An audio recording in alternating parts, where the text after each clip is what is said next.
Welcome back to N's NotebookLM. So I want to start today with a question from the work of Anthony de Mello.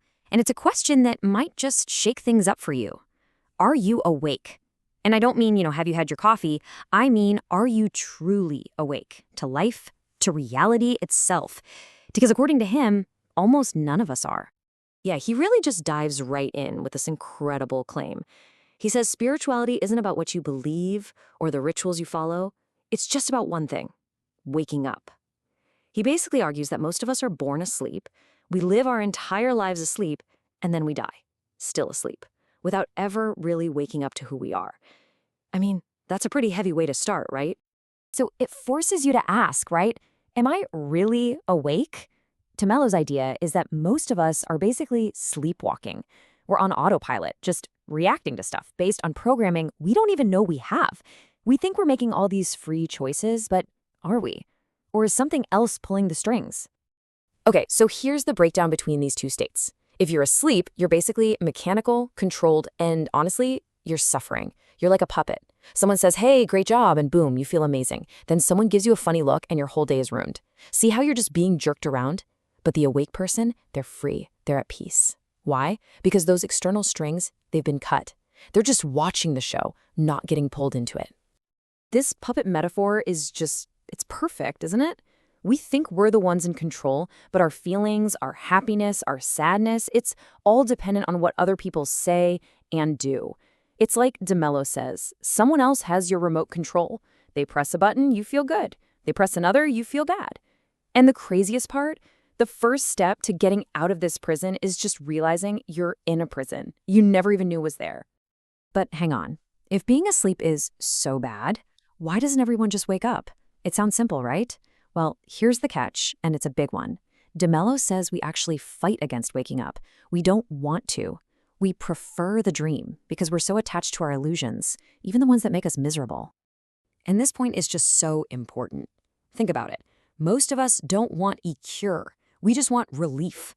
We don't say, wake me up from this illusion. We say, hey, can you just fix my broken toys? Help me get my job back, fix my relationship, make people like me again.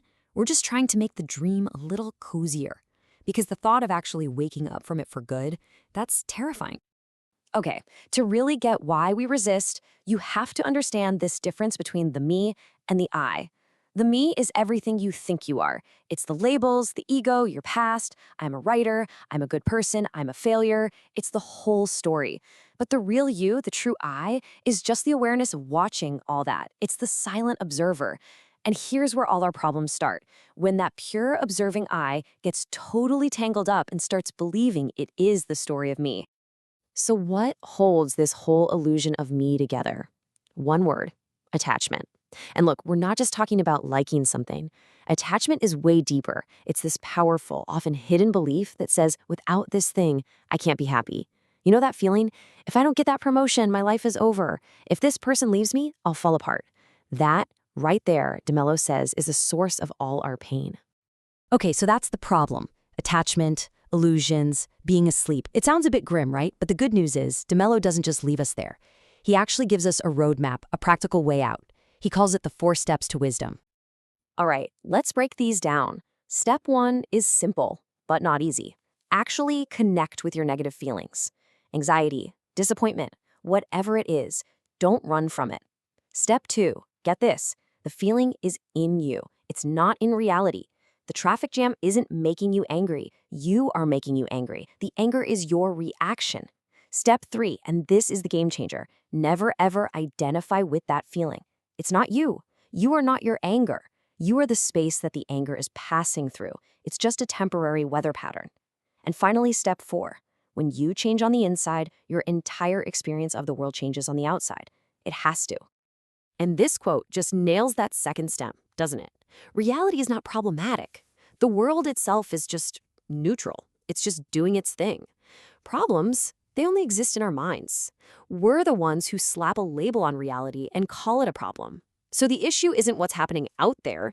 It's always about the programming we're running in here. So what's the payoff? What happens if you actually do this work and start waking up? What does life even look like from that perspective? Well, that's what he calls the freedom of seeing. It's not just a small tweak. It's a completely different way of experiencing everything. And here is the mind-blowing part. True happiness, he says, is uncaused. Just let that sink in for a second.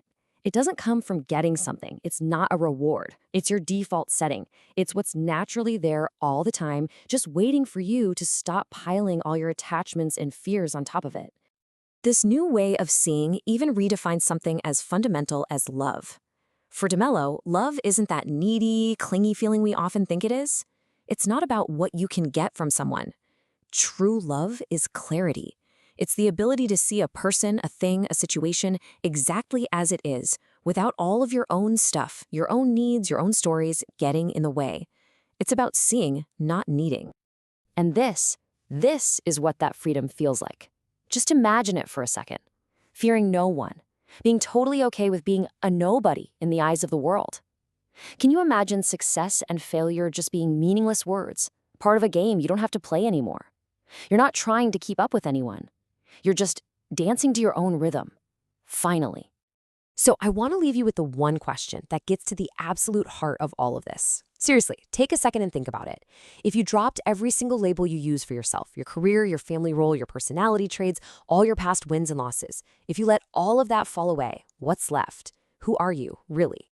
If this topic has really grabbed you and you want to go deeper, and I mean way deeper, the book is called Awareness: Conversations with the Masters by Anthony de Mello.